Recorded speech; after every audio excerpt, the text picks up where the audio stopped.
Hi there, and welcome back to Mean Green Gameday. I'm your host, Michelle Brooks, and I'm joined by these lovely gentlemen and analysts, Justin Palou, Jalen Jackson, and Connor Hibbett. We are so glad you guys are joining us. We're back in Apogee this week for another home game. But first, UNT made some big headlines this week. We joined the American Athletic Conference. Well, we will be joining. And as smart of a move for money reasons maybe this could be, I don't know that this is a great idea for our team that's struggling in this conference already here.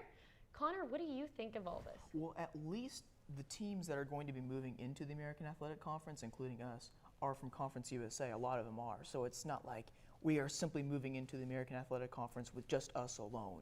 So at least the competition, it's not like it's going to be that much different or much more impossible. That's right. We are joined by five other teams from our conference. It's UTSA, UAB, Rice, Charlotte, and FAU. That's some good competition to move with us. UAB is a good program. Justin, how do you feel about this move? I think overall it's a great move because I think the American is as close to the Power 5 conference to being a Power 5 conference as you can get without actually being one. Obviously, they'll be losing Cincinnati, who's been the cream of the crop in the AAC for a while. But like Connor said, we're moving with some teams, so the strength of schedule isn't necessarily going to improve that much and not be that much harder. I think it's going to improve our rivalry with SMU. We'll be playing them every year now in every sport, not just football, and basketball now will be a lot of fun. So I think overall it's a great move. We get the financial side of it, obviously. Conference USA only gives us like $500,000 each year in media deals. The AAC has a $7 million media deal with every single school. So we'll be getting a lot more money just from being the American media-wise than in the Conference USA. Maybe some more televised games too, which would be really great for us to be able to watch our team. Speaking of watching our team, I know that we all watched last week. We lost to Marshall 49-21. Now, that was a tough loss. I was the only one of us who picked them last week. I know I had to ride for the Mean Green. But this loss was a little bit bigger than even I was expecting. How do y'all feel about it? Well, it was similar to the Missouri loss, I felt, and in terms of Missouri in the second half, I thought took their foot off the gas pedal. Well, that's what Marshall did. It could have been a lot worse. We were down 42-7 at half, 35-0 at one point in the first half. And our only touchdown until late in the game was just an explosive run, which was really more of a breakdown from Marshall's defense. So this was a very disappointing loss because Marshall, it's not like they're Alabama or Ohio State. This was an average Marshall team coming into this game. You get them on a short week at home on a Friday night, and this is the performance you put. Very disappointing, to say the least. Friday was the fourth straight game that we have fallen into a 3-touchdown hole, and we've been talking about these holes that we've been falling into. In the first half. Yeah, that's what it is. It was just an embarrassing performance, like Connor said. A national televised game, our only nationally televised game of the year. Had an opponent on a short week that won their division last year in Marshall coming to town. Just torched out of the gate, 35-0 right off the bat for Marshall. The game was over at halftime when it was 42-7. UNT beat themselves again. It was 17 penalties again, over 160 yards of just penalties. UNT was 0 of 6 on fourth down. It's these self-inflicted wounds that we just continue to have, and these guys are not improving on these mistakes that they're making, and that all comes back to coaching. Jalen, how do you feel watching that game? Well, I actually feel like UNT is actually just not. They don't want to play anymore. I feel like they've just given up. They're ready for it to be over. They just want the whole new season to start, and the guys that are seniors just want to graduate because at this point we're not getting anywhere. There was a point in the first quarter where UNT had more penalty yardage than they had offense yardage, and that's just completely sad. The first play of the game for UNT's offense, perhaps the best series of events. Marshall had the ball to start the game. We forced a punt, and then we got the ball. The very first play, we have a bad snap, and we have to fall on it.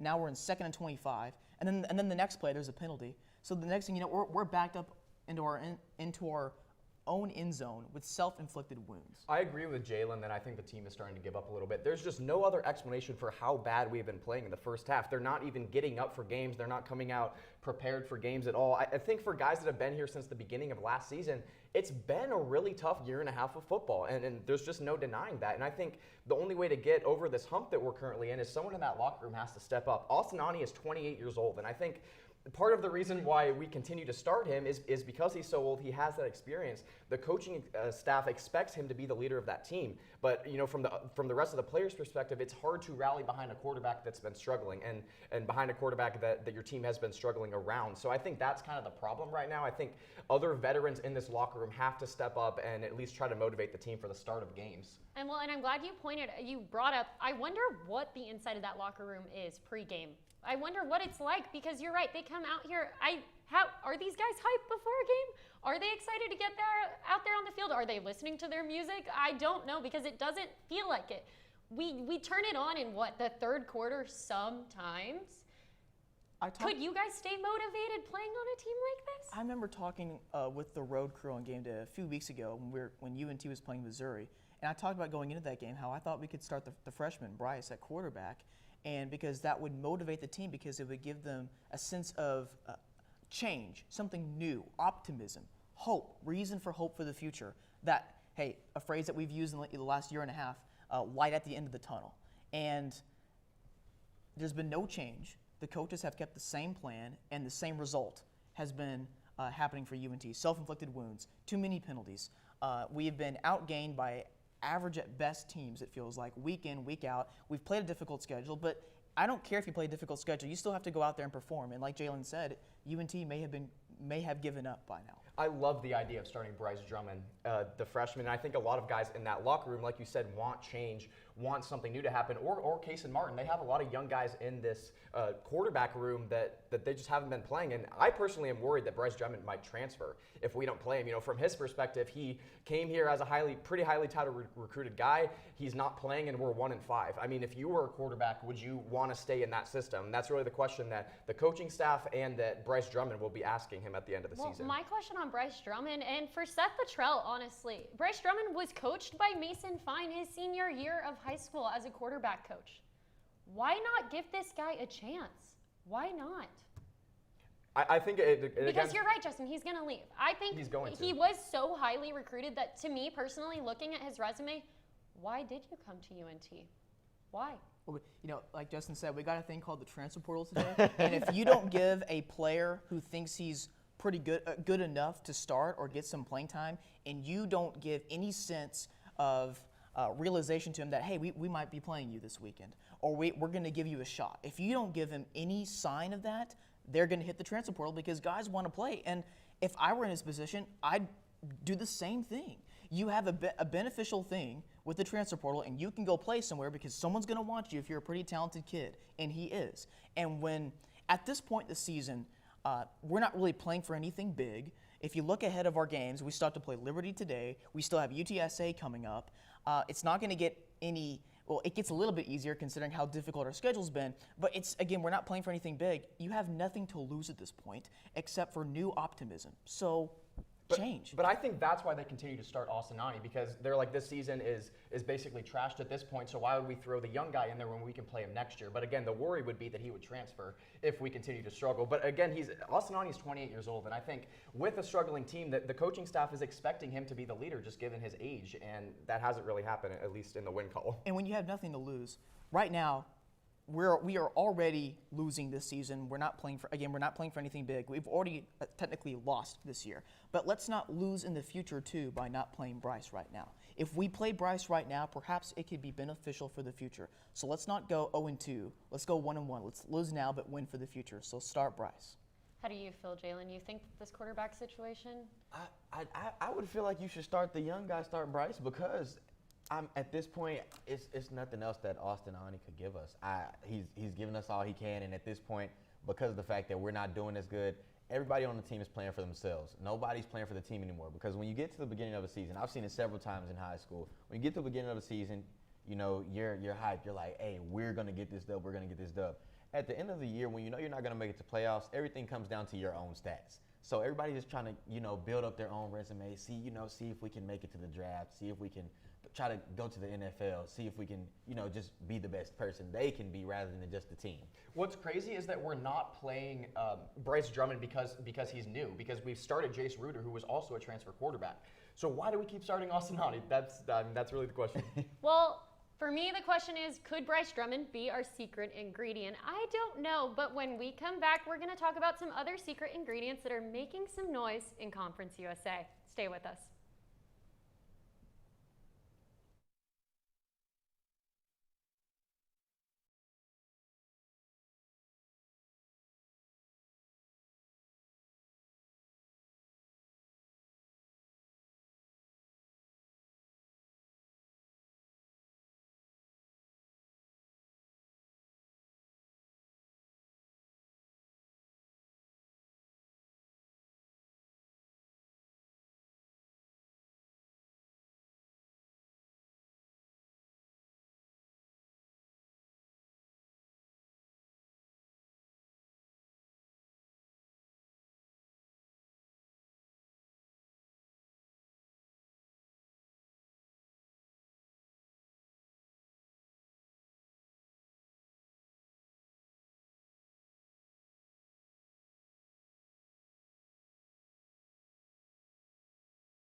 Welcome back to Mean Green Game Day. Thanks for staying with us. Now, let's talk about some more exciting things happening in the conference because that's really all we have, right? Yeah. At the top of the conference, we all are looking at a very big team this season making national news, ranked for the very first time bowl eligible UTSA, the Roadrunners. They have some secret ingredients that made them stand out this year like we haven't seen them stand out in the past.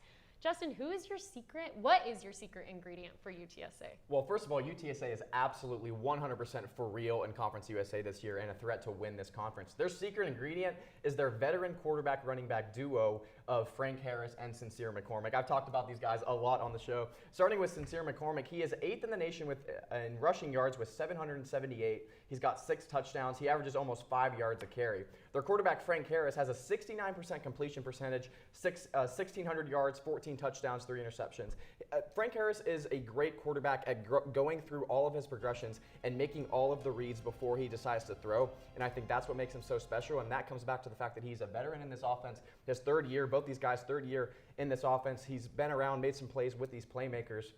And these two guys have just been outstanding for them. And it also has been their O-line, which has played outstanding. They've only given up 7 sacks and have been giving Harris plenty of time to throw the ball, as well as opening up those running lanes for Sincere McCormick. His stats are as much of a testament to that O-line as they are to Sincere McCormick. They've been a dangerous duo the past 3 seasons. This is the year they're finally getting the recognition that they deserve, with UTSA being ranked for the first time in program history. No, they're a very versatile team, and I agree. Sincere McCormick is a huge player. He's 2020 Conference USA player, and big deal. But Connor, defensively, let's talk about UTSA and how they're stopping these teams. Well, I think I'm going to kind of piggyback off of what Justin said, then also piggyback off of what you're saying. They are a super senior team, which means all across the depth chart, they've got super seniors, so 4th and 5th year guys that have been around this program for a few years now, and all of these guys came back after their bowl loss, which was a close game, by the way, to ULL, University of Louisiana Lafayette. They've obviously been a good team the last few years. And I want to make something clear. I said this back on the first game day a month ago, and I'm going to reiterate this again. This year was made for the super senior teams. If you did, especially for the super senior teams who have had success in recent years, if you were a pretty good team who brought back all your guys from last year, you're going to do well this year. Because again, this season was just made for the veteran teams, and UTSA is perhaps one of the most laden super senior teams in the country, and they have performed well at all levels. The only question mark I would have about this team is their ability to stop the pass. and they're going to be having a tough task today going on the road in Ruston to face Louisiana Tech, who passes the ball very well. But nonetheless, UTSA has performed very well this year, including a non-conference road victory against Illinois, albeit it's Illinois, but UTSA has performed very well. Like Justin said, ranked for the first time in program history, and we'll see how they perform being ranked. Jalen, do you feel anything that we haven't really touched on for UTSA? I mean, Well, okay, everything has absolutely been touched on, but I just believe that UTSA is definitely in sync this season. Like, I believe no team has been more in sync in CUSA than UTSA. Actually, UTSA has been more in sync than a lot of teams in college football as a whole. They've got everything just together. You know, they have 3 receivers with all their numbers look similar. You have Zachary Franklin with 454 yards, 4 touchdowns. Joshua Cephas, 520 yards, 5 touchdowns. DeCorian Clark, 419 yards, 4 touchdowns. You know, you're spreading out your offense and just you're getting the ball to all of these guys, especially Sincere McCormick. He's going in, you know, he's rushing. He's pretty much getting all the rushing touchdowns. So, like, it's just a great connection between the whole team. Everybody is on their P's and Q's, and they're firing off on all cylinders. And they're balanced. We came into the season talking about Sincere McCormick and his ability to run the football, and then here we are with their quarterback putting up really good numbers, and he's being efficient. He's just not being a game manager.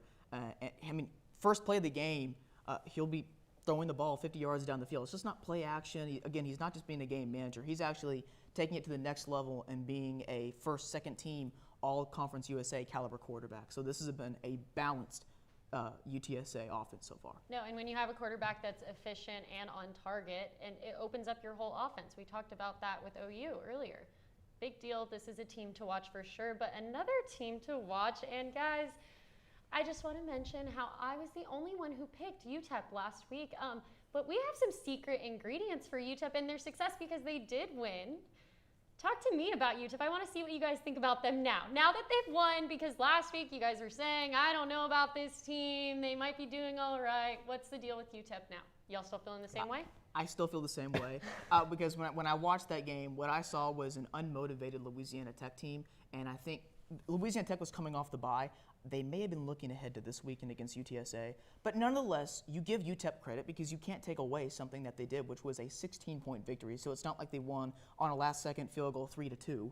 No, UTEP still performed pretty well, and given what they have done in recent years, this is the best UTEP team since probably 2014. And that was their biggest home game in years. They obviously performed very well.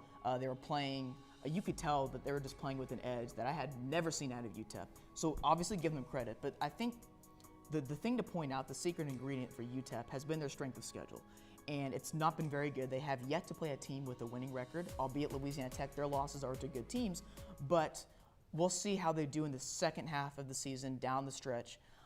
But what is good for UTEP's case is when you are winning games, regardless of who you are playing, you have an increase of confidence. You have an increased belief in yourself, and that's what UTEP has. And they're going to be playing with a chip on their shoulder all season because everyone, including myself, is going to count them out week in, week out moving forward, and they're going to play kind of like it's us against the world kind of attitude, and that's going to work well if they have that increased belief.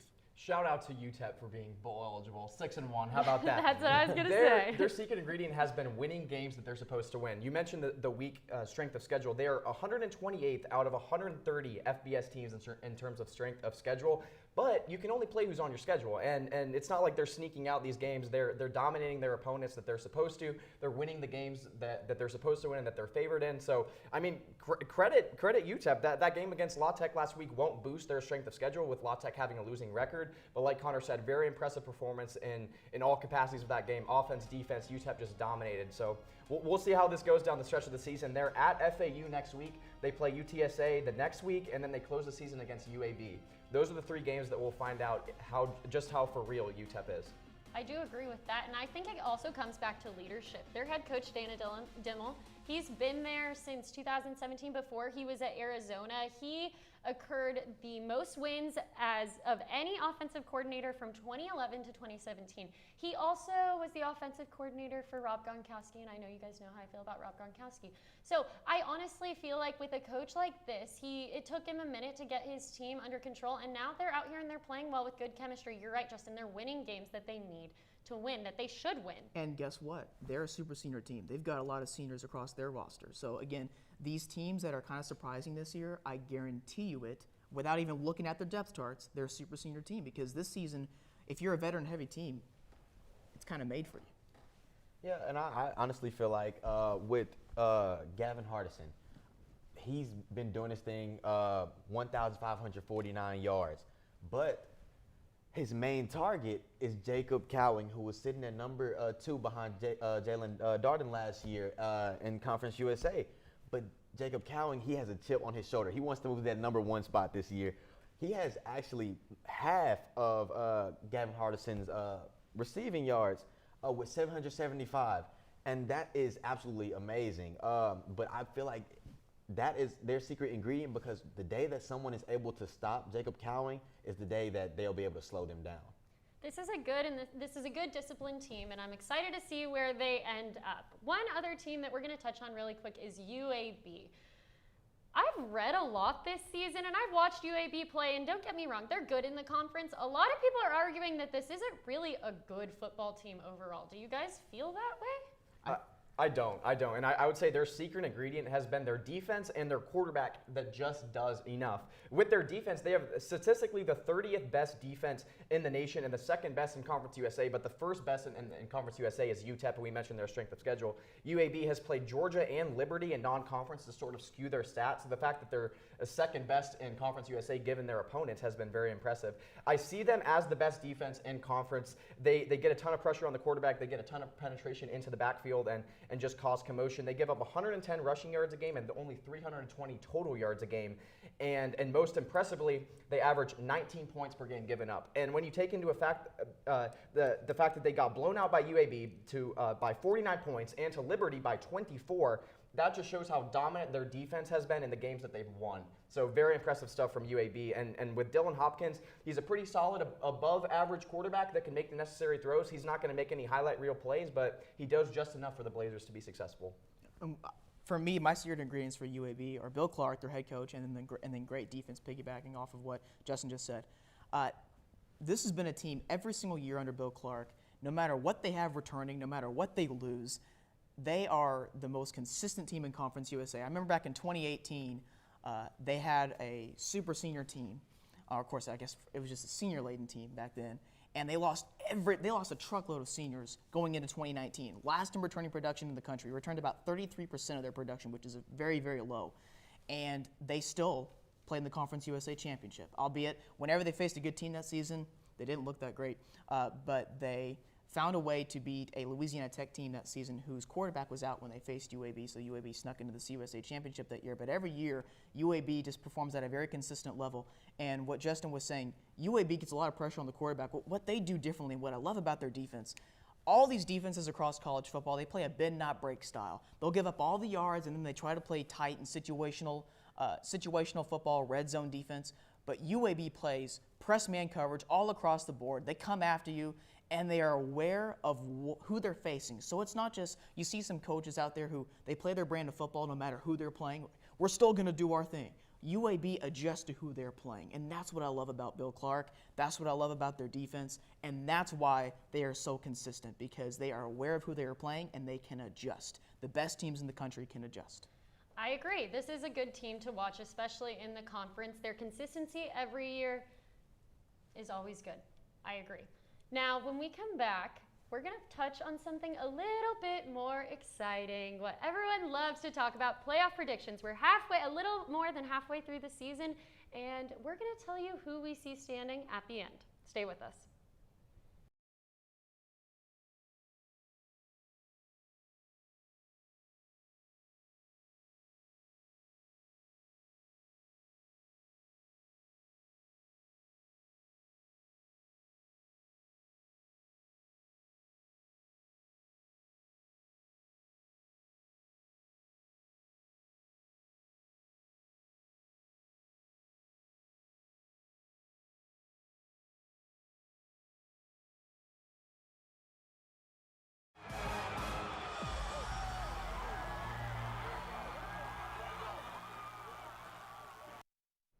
Welcome back to Mean Green Game Day. I'm your host, Michelle Brooks, and I am still here with these lovely analysts, Justin Ballou, Jalen Jackson, and Connor Hibbett. Thanks for staying with us, guys. Now, it's that time in the show for playoff predictions, the most exciting time of the year, aside from the start of college football itself, I would say. Yeah? Okay. At the top of our playoff predictions, we have some obvious names that most people will have. Alabama and Georgia are sitting right at the top of most, right? Okay. Now, I don't have Alabama in my playoff predictions, but I want you guys to sell me on why they should be in my playoff predictions. Nick Saban, that's all. I mean, this is a team that usually they have a loss. Whether they win the national championship or not, they usually have a loss in the season. But I talked last week or 2 weeks ago that this is a team that adjusts better than anybody. And I literally talked about last segment how UAB adjusts very well for a Conference USA, especially for a Group of 5 team, one of the best in the country at it. Alabama adjusts better than anybody in the country. Group of 5, Power 5, you name it. Alabama, coming off the loss to A&M, you knew they were going to put in a good performance against Mississippi State. They were 17-point favorite against A&M, lost. 17-point favorite against Mississippi State, blew them out by 40 points, 49-9. I pray for anyone who has to face Alabama at this point forward, but more importantly, their strength of schedule is not that great. They've already played Ole Miss and A&M. Likely 2 of the 3 most difficult teams are going to be facing this season. I mean, it's Alabama. What else do I have to say? Yeah, I've still got them at number 1. I mean, they just have so much talent on their roster. They're Alabama. What else do you expect? And this year, they've got a Heisman contending quarterback in Bryce Young. Alabama's path to the college football playoff is clear. They win out, which they're expected to do. The only good team they play left is Auburn. Who knows where Auburn's at the time of that game. They win out, they beat Georgia in the SEC championship game, and they're in. And that's why I have them at number 1. I think I agree with Connor that I would not want to be any of those teams left on Alabama's schedule coming off of the Texas A&M loss. They're just going to have murder on their mind the rest of their season. They're not going to stop for anybody. They're going for style points in the rest of these regular season games. And I think Georgia's even more scared to play Alabama with Alabama having a loss than if both teams came into that game undefeated. And we for know sure. Georgia's Nick defense Saban likes to have that loss. He likes to have that loss. He likes to keep his players motivated. It's that one thing every season that's like, okay, yeah, we are a good team, but we still have to act like we care about this game. Go back in time. Look at Alabama's seasons and when they've lost a game, and everyone's saying, oh, they're not going to win the national championship. Their dynasty is dead. What's happened almost every single time that they've had a loss? They end up at least competing for the national championship game. And Georgia, Alabama is likely going to meet up in the SEC championship. What I find interesting about that game, I know Georgia's defense has been great this year. I'm not going to take anything away from what they've done, but what I am going to do is put it into proper perspective. They haven't really faced a great offense yet, and obviously Alabama has a great offense. And we know how Nick Saban does against his former assistants, albeit he lost his first game against Jimbo Fisher. But when you look at that game, it looked like Alabama was a little bit more unprepared than they usually are, and now because they lost a game, like we've already reiterated a few times, they're going to be even more prepared and even more motivated, which is a scary factor to think about for the Crimson Tide. Now, Jalen, do you think that Alabama should be worried that if A&M loses any more games, this could hurt them as well, or no? I do believe that they should be a little worried because I don't see A&M losing any more games. I believe they'll pull off 3 upsets, 1 against Auburn, 1 against Ole Miss, and 1 against LSU, who they're expected to lose to. Which kind of brings up A&M in this conversation a little bit because, Jalen, you have A&M in your playoff predictions. They're number 3 on your list, aren't they? I do. I literally do not expect them to lose any more games. I expect them to be on all cylinders. Once you beat Alabama, that is a top-tier team. Like, Alabama has been number 1 for years on years on years on years. Once you beat Alabama, you beat Nick Saban, you have a chip on your shoulder. You're ready. You're ready. You're fired up. You're ready to take on whatever the world throws at you. And I know Justin is shaking his head right now, but I believe in Texas A&M. There's absolutely no way that 3 SEC schools, well, 3 schools from any conference make the college football playoff. A 2-loss team, which Texas A&M already has 2 losses, 2-loss team has never made the playoff. There's no way that Texas A&M becomes that first team. They still have 3 losable games, as you said, on their schedule. They get Auburn at home. Auburn's been playing pretty well. They're at Ole Miss. They're at LSU, and Ed Orgeron's last game at LSU. They might lose 5 games this year. I mean, there's no way they make the playoff. And here's something else. It's not just about, okay, well, they could lose that game, they could lose this game. Okay, so we just talked about Alabama's likely going to win out, right? You do realize that if Alabama wins out, A&M still does not finish ahead of Alabama. They are still behind Alabama in the SEC West standings, despite beating them head-to-head, because A&M has 2 losses, Arkansas and Mississippi State. Alabama only has a 1 loss to A&M. And Alabama, again, They're likely going to win out. If they lose to Auburn, let me just put out the scenario. This is the only way that A&M makes the playoff. And think about all this. So Alabama has to lose to Auburn. It's on the road. It's been an interesting game, but it's still unlikely to happen. Then A&M has to win out. Justin just talked about the games they still have to win. Then A&M would have to beat Georgia in the SEC championship, because if they lose to Georgia in the SEC championship, that would be their third loss. That ain't happening. Yeah, all of that. Oh, and on top of that, they would still, if they did all that, they would still have to have a little bit of help around the country because they still have 2 losses. You think that's all going to happen? So, well, we haven't touched on Georgia at least, okay? I'm sorry, Jalen, for the attack that just happened on your behalf. But we haven't talked about Georgia, and I know we have, and I want people to know we haven't forgot about Georgia. They look like the top team in the country. I have them number 1 at the top of my playoff predictions. I think it's a no-brainer. Jalen, so do you. I do. I feel like Georgia is playing like how Alabama used to play. Like before this season, Alabama has been coming in pretty hot, but Georgia is proving themselves that they can be to that same caliber that Alabama has been playing under for the same past years. They've been great defensively, just firing on all cylinders. Actually, they've been great on each part of the ball: offense, defense, running, passing, defense. They've just been playing as a team. Playing as a team it's the chemistry. Now that I agree with. Yeah. Georgia has a top 10 offense and the best defense in the entire nation. Their defense has been kind of carrying them in games where the offense has struggled. But I think some people will disagree with me on this, but I think Stetson Bennett is good enough to win them a national championship. They have, as I said, a great defense. As we all said, a great defense. Everybody knows that. They have enough pieces around Stetson Bennett on this offense to be successful. Georgia dominates games in the trenches, both with their offensive and defensive line. And as you get late into the season with these teams tired, you're in your 13th, 14th game. The way you win games is by tiring teams down in the trenches, and that's what Georgia does, and that's what makes them so hard to beat. I have them only at number 3 because I think Bama has a better chance of beating Georgia in the national championship, or in the SEC championship, like I said, with a loss on their schedule already. And Georgia, what's their mentality going into that game? Because they're like, yeah, we win the SEC, that's great, we're number 1. But if, maybe they even rest their players maybe in that game and still make the playoff, I think they're in regardless of what happens in that SEC championship game, as long as they win out, which they're expected to do. And what's interesting about Georgia is, remember going into the Clemson game, first game of the season, there was some news that broke out about 2 to 3 weeks beforehand how they had some of their offensive starters out. Well, after they beat Clemson in the fashion that they did, and then Georgia's been relying on their defense, the story has been obviously Georgia's defense, that they've been the best, most complete team in college football. That's been true. Here's the scary part about the Bulldogs. They're not even at their highest capability yet, because we've kind of put up by the wayside those guys that that have been injured that are going to be back in a couple of weeks, including their starting quarterback, JT Daniels, a couple of their star wide receivers. They're not even at their highest capability yet, and they are still the most complete team in college football. That's a scary thought. The question is the quarterback situation, I think, for that Georgia offense.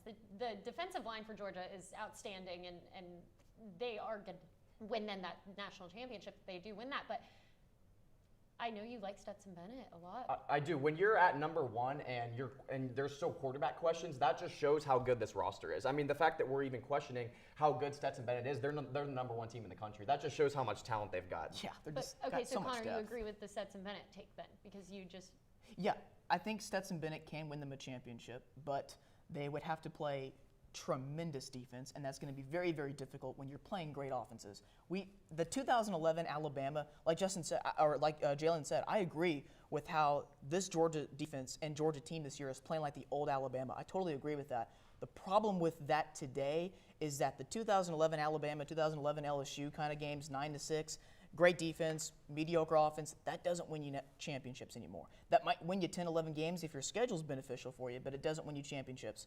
But I do agree that Stetson Bennett has been good enough to where he can win Georgia a national championship, but I think JT Daniels can make Georgia one of the best teams that we've seen in recent years. Now that 4th spot. That 4th spot's always iffy for all of us, I'd say, right? And right now, at this point in the season, I have Michigan sitting in my 4th spot, and I know that you guys don't like that, but if I had to lock it in today, I would say Michigan because they're undefeated. I think that spot can go to a lot of different teams in the Big Ten, and the problem is, and we were talking about this earlier, guys, these teams are going to beat each other up in the Big Ten. A bunch of them haven't even played. Penn State hasn't played Ohio State, Michigan. Ohio State hasn't played Michigan. There's a bunch of games. How do y'all feel about that 4 spot for yourself? Well, in the end, the 4 spot is going to come down to who wins that Alabama-Georgia game. If Georgia wins, then that opens up a spot for possibly Cincinnati, or Ohio State is the team I have at my number 4 spot. I'm not really buying any of these teams in the Big Ten other than Ohio State and Penn State. I know Michigan and Michigan State are undefeated, but they're going to play each other next week, so that's going to change. Michigan still has a tough stretch ahead of them down the rest of the season. Ohio State has one of the best offenses in the entire country, best receiving core in the nation. Chris Olave, Garrett Wilson, Jackson Smith, and Jigba have just been outstanding at the receiving core for them. And C.J. Stroud, the quarterback, has taken some really big strides since the start of the season. This was a guy who had to take over for Justin Fields after what he did last year in this offense. So obviously really big shoes to fill, really big high expectations with what Ohio State already had around him just coming into this offense. He struggled a little bit to begin the year. I'm not really surprised that they lost to Oregon. This is a really young defense, and like I said, a quarterback in his second start of this season with the team. So I'm not surprised they've lost that game, but I am very impressed with how they've bounced back from that. They've played very well over the past few weeks. I think this last spot, this 4 spot, comes down to the Penn State-Ohio State game in Columbus next weekend. And I like Ohio State at home instead of being in the whiteout at Penn State. Very different environment. My problem with Ohio State is that Oregon game and how Oregon manhandled them. If it comes down to it and Oregon wins out, then it comes down to head at that point. And then there's no way for But Ohio Oregon State. has a loss to an unranked Stanford team, and that's what's hinging them back. Everyone's like, oh, Oregon beat Ohio State. How are they ranked higher? First of all, Ohio State's a better team, even though they lost the game. And second of all, Oregon lost to an unranked team, and that just inherently knocks you down, except for Alabama, So obviously. all of this We know is, how Justin feels about any team in Ohio. Anyways, Connor, to Oh, you. speaking of a team in Ohio, you see all this chaos we're talking about? That's what opens up the opportunity for Cincinnati this year. And another super senior team, guys, that brought back a lot from last year. But here's what, now people are talking in hindsight, but I said this a long time ago. My number 1 bold take for this year was actually Cincinnati making the playoff. The reason why was because of what they did last year. They garnered their respect last season. They started high, not finished. They started high in the polls this season. And because of the respect they garnered last year, all they had to do was take care of business, do what they should, and they had everything in front of them with a little bit of help. Well, not only had they have a little bit of help, they've had a lot of help. And it's now opened up the opportunity for Cincinnati to make the playoff. They're my number 4 team to make the playoff. Now, reason why they're number 4, not number 2, is because when you get to conference championship weekend and let's say a Cincinnati beats SMU or Houston in the AAC championship game, that would knock them down a couple spots compared to what some of the Power 5 teams who that could make the playoff would be playing in their conference championship games. Well, I have Cincinnati on my rankings too. They beat Georgia in the Peach Bowl last year by a field goal. They started the season ranked. I like Cincinnati a lot. Here's the problem. I think that they might get screwed a little in this situation is if Alabama beats Georgia. Right? Because then they're obviously going to make it, and then what? Because Cincinnati's not from a Power 5 conference, they're stuck. That is a problem to me in the setup. And how do you guys feel about that? I have Cincinnati at probably my number 5 spot, just on the outside looking in. It's the strength of schedule compared to these other top-notch teams. They still need a lot of help too. They've gotten a lot of help this season. They're undefeated, and it stinks that the position that they're in is that they're still rooting for Notre Dame, who they already beat at the beginning of the season, to be good. They need SMU to be undefeated when they play to boost that strength of schedule. Just being in the AAC, it's hard to make the college football playoff just with the strength of schedule. And the final playoff rankings come down to financials, and they really do. And for a team like Cincinnati to get in, they basically have to. The playoff committee has to be in a position where they have to put Cincinnati in. They're not going to choose Cincinnati. The only way Cincinnati gets in is if Georgia beats Bama and they have a 2-loss Bama team. That is the only way that a group of 5 team gets in. When you look at it, the Ohio States, the Penn States will just make so much more money than the Cincinnatis, and that's what I think it ultimately boils down to. Well, there's still a lot of time in college football, so we'll see who lands in that 4th spot and when things lock down. But when we come back, we're going to preview this week's game for UNT versus the Liberty Flames. Stay with us.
Welcome back to Mean Green Game Day. Now, it is another home week for the UNT Mean Green at Apogee Stadium. We are taking on a non-conference opponent, Liberty. Now, the last time we met up with this team was in 2018 in Lynchburg when we defeated them 47-7. Now, I know, guys, that we don't really feel like today could go that same way. Liberty is coming off a pretty big upset last week against Louisiana Monroe. They're going to come in pretty fired up at this game, wouldn't you say? How the turntables in 3 years. How the turntables. Yeah, well, they were Liberty was a 32-point favorite against UL Monroe, so like you said, I think they're going to be coming into this game against UNT a little frustrated. Yeah, definitely. And the fact that they have 5 wins when that loss happened, they're going for bowl eligibility to clinch bowl eligibility this week. That makes me a little bit scared.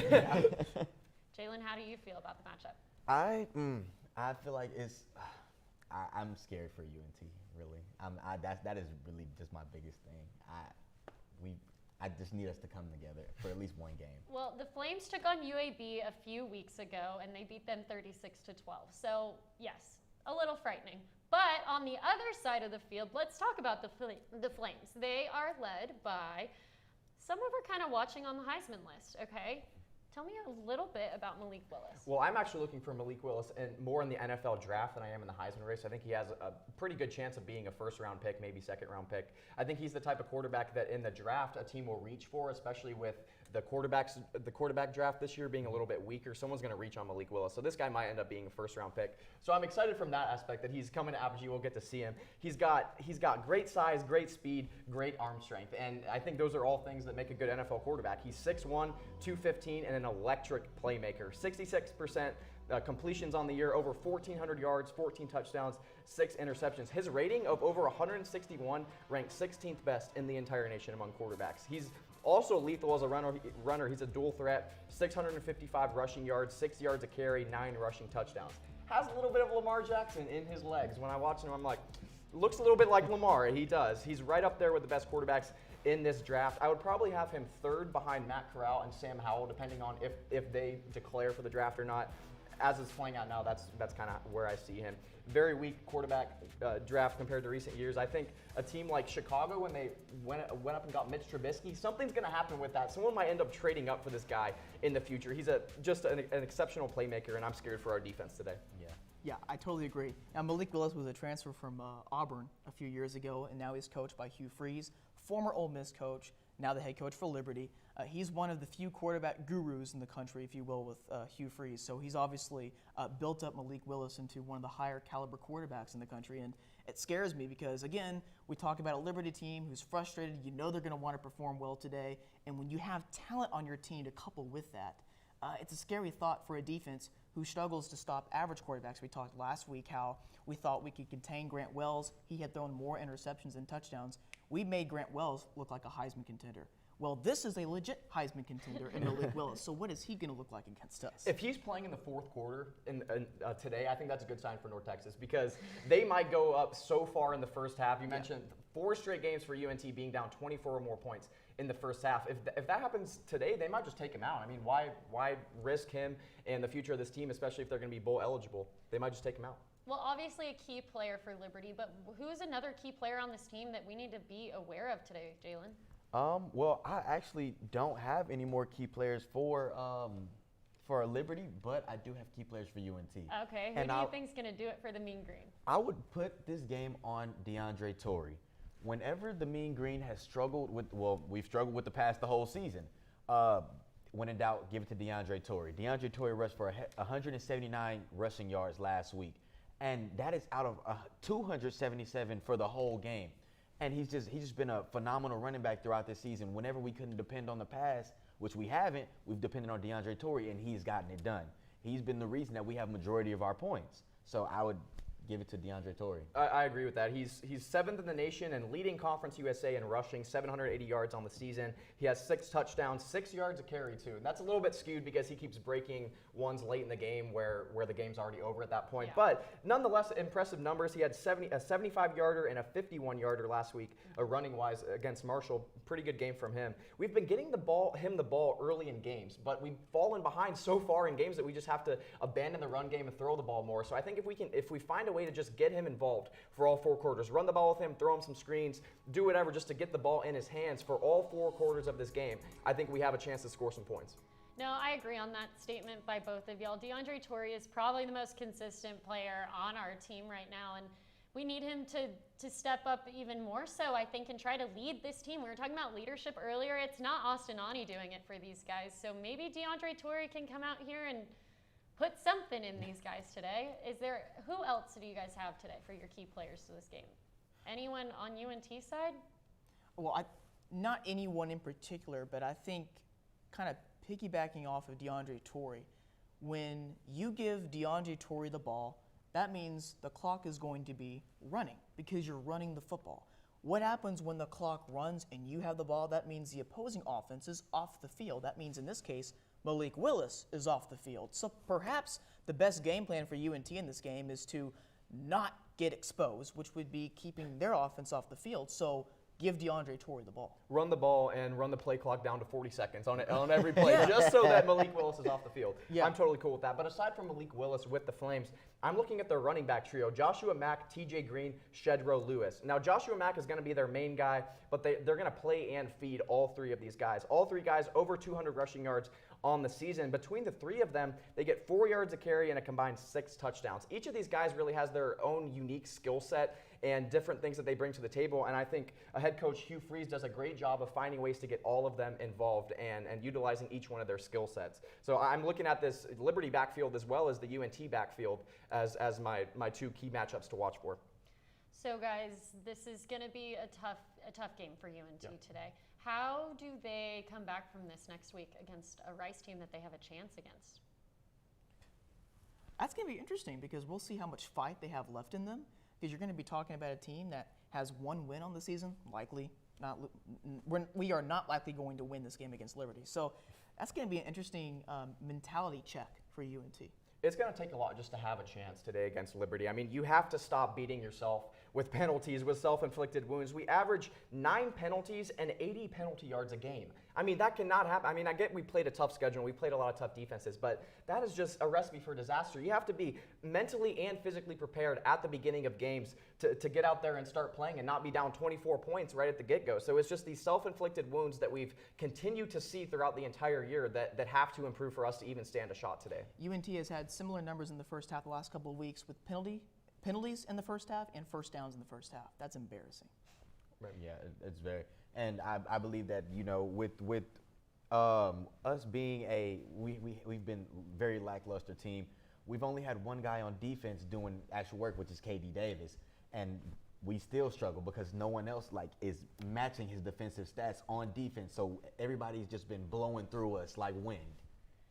Well, I think you guys kind of have a pretty good idea on what we're going to predict for this game. But when we come back, we're going to predict some other games. Now, there's a lot of buys this week, but there's still some key ones to catch. Stay with us.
Welcome back to Mean Green Game Day. I'm your host, Michelle Brooks, and I'm joined by analysts Justin Ballou, Jalen Jackson, and Connor Hibbett. Thanks for staying with us so far in the show. Now, it's that time of the show that we all love, favorite time, predictions. We're going to predict some games this week, but first, let's go back to how we've done so far. Prediction standings. Now, I have to defend myself here. This is Mean Green Game Day. This is Mean Green Game Day. I pick UNT a lot because I care about this team, guys. I'm going to justify. That's why I'm so low. I just want to point out, Jalen, you are leading us right now. How does it feel? It feels great. You You feel know, on top? You feel real good? I do. I feel like, oh, man. All right, That's well, top of the world. we'll I have to see say. after this with Connor and Justin. It's kind of funny that you guys are side by side like that. We've Neck had and similar neck. picks. I know. Yeah, we have. You guys like the same Wait till this teams. week. I'm coming back. Wait till Check this back in a few okay, weeks. Yeah, Next home yeah, game. we'll Check back. see on that next home show. We'll see. Okay, well, let's get into it then. Oregon versus UCLA. Now, this is a game that's going to be really interesting, I think. I think it's going to be a really close one. But I have UCLA. Their at-home college game day is here today. I have UCLA. Well, this is definitely the game of the day. UCLA was a team with huge expectations just coming into the season. They've looked pretty good all season except that one Fresno State game at home where they lost. UCLA just runs the ball so well with that transfer running back, Charbonnet from Michigan. I think he's going to give them, Oregon, a run for their money tonight. Oregon has not looked great in their past two games. They lost to unranked Stanford, which I mentioned earlier in the show, and then they had to come back last Friday night to beat California at home. So I'm not seeing much out of the Ducks. I think they're still a good team. Now, don't forget they beat Ohio State on the road in week 2. But I think this is a huge game for UCLA to get back into contention in the Pac-12 South. Given that Oregon has already lost to an unranked on the road, I'm going to slightly favor Oregon. So I'm going to take Oregon. Well, I'm going to take Oregon as well. I believe that they have lost 2 games, but Oregon is one of those teams that you cannot count out. You know, recently they've been playing a lot like how it was back when Marcus Mariota was playing. So I'm going to go with that. That was my favorite team, my favorite all-time college team. I'm going to go Oregon as well. I think this is the game where kind of put on the national pedigree here. This game is going to get national attention. I think this is going to be the game where Oregon comes out and says, you know what, I know we haven't looked good the last couple of weeks, but we're going to perform well today. It's college game day. And if you look across college game days this year, we have seen a couple of road teams win, including with Iowa against Iowa State, and I think Oregon goes into UCLA and gets the victory here. I don't see DTR, Dorian Thompson-Robinson, the quarterback for UCLA, making that much of a difference in the passing game. I think Oregon finds a way to win this game. They've also got their offensive coordinator, Joe Moorhead, back on the sidelines with them. They've got a couple of key guys back from the injury status, so I think Oregon finds a way to win a close one. Well, that's definitely a better game to keep an eye out for today, I'd say. Looking ahead, let's go to Oklahoma State versus Iowa State. Now, I have Oklahoma State. They're undefeated, okay, which is a big deal. They're coming off wins against Texas, Baylor, and K-State. And Mike Gundy's contract was extended for 5 years this week. So I'm hot on OSU. I know you guys are not.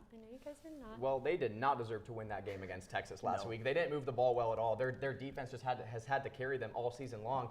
This Oklahoma State team reminds me so much of Iowa. The offense struggles. The quarterback is, maybe just below average, and the defense is elite. But I think they're due for a game like Iowa had against Purdue where the defense can't keep them in it and where the offense isn't good enough to get them over the hump. So I'm going to take Iowa State at home. Iowa State has been wanting a big win all season long, and they still have a chance to get to the Big 12 championship if they can win this game and some other things happen at the end of the season. So I'm going to take the Cyclones. Well, this is going to be an offensive battle today. Both of these teams have very good offensive stats, but their defenses aren't doing very well. So it's going to come down to who can outscore who the most. And I'm going to pick Iowa State because I just feel like because of the fact that they faced Iowa, I'm going to base it off when they played Iowa. They did great. They just couldn't pull out the dub. And I feel like because of they lost to their rival, they're going to have a huge chip on their shoulder for the rest of this season coming through. Iowa State typically starts off the season slow, and then they win that game that puts them back on the map right when you're counting them out. This is the game. Oklahoma State, like Justin said, their offense hasn't been great this year. They've been relying on their defense. I think this game is going to be tough, well fought throughout this game, low scoring. Both defenses are going to make these offenses drive down the field, work down the field with 4- and 5-yard plays. And I see Iowa State being a little bit more efficient. They've turned it on here recently. They're not turning the ball over like they did against Baylor and Iowa. At home, I think Iowa State puts themselves back on the map. And by the way, the rankings would suggest Oklahoma State should win this game. Iowa State is actually favored by 7. It seems like a game that Vegas knows what they're doing. Seems like a game. Okay, well, a game that I'm curious about this week is Clemson versus Pittsburgh. Okay, Clemson's offensively hasn't been great this season. Their D has looked good, and I just don't think they're going to let themselves lose to Pittsburgh today. I have Clemson. Clemson has been the most disappointing team, I think, in college football this entire season. Their quarterback, DJ Uiagalelei, has not lived to expectations at all. I thought he was a dark horse Heisman candidate coming into the year. I was way off base. He's really struggled. They are wasting an elite defense with this poor offense. Clemson really is. And Pittsburgh, on the other hand, plays some offense. I mean, while Clemson struggles on offense, Pittsburgh's going to put up some points today. They average 533 yards and over 48 points a game. I know the ACC has been down, but that's still impressive. Fourth best offense in the entire nation in terms of yards per play. And their quarterback, Kenny Pickett, 1,900 yards, 21 touchdowns, 1 interception. I think Pittsburgh gets a huge win today in the ACC and sort of puts themselves back on the map as a team to watch out for. Well, I'm going to go with Clemson, mainly because both of these teams, they both do good where the other doesn't. So this is I'm not gonna lie, it's gonna be a close matchup. Clemson's offense and Pitt's defense, they're gonna clash because of the fact that they're not doing too hot against each other. But I'm gonna go with Clemson in this one. We talk about Pittsburgh's offense. Pittsburgh actually plays really good defense under their head coach, Pat Narduzzi. He used to be the defensive coordinator for Michigan State when Michigan State played in the Rose Bowl against Stanford 8 years ago. This Pittsburgh defense, they're going to play press man coverage just like UAB does in Conference USA. They're going to play press man coverage and blitz you. So it's going to be interesting to see if Clemson's offense can strike on big plays because we obviously know they have the talent. I'm going to go with Pittsburgh in this game though because of their offense. Hey, you want to guess another super senior team? Pittsburgh. and their quarterback has been tremendous this year, and I think he's going to do just enough for Pittsburgh to win perhaps their biggest home game in years. Okay, well, Connor, because you love super seniors so much, let's preview UTSA versus Louisiana Tech then today, okay? Okay. I have UTSA against Louisiana Tech. They're at the top of the conference. They're undefeated. They're getting better and better every week. I think Louisiana Tech's D is holding them back maybe a little bit.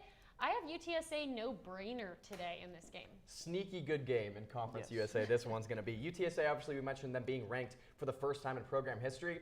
Where I worry is that when teams have these kind of accomplishments, they follow it up with a clunker game. We've seen this in college football a lot, especially at a lower level, well, not lower level, but a group of 5 team like UTSA being ranked, getting a team in La Tech coming off a very disappointing game last week against UTEP where they scored 3 points.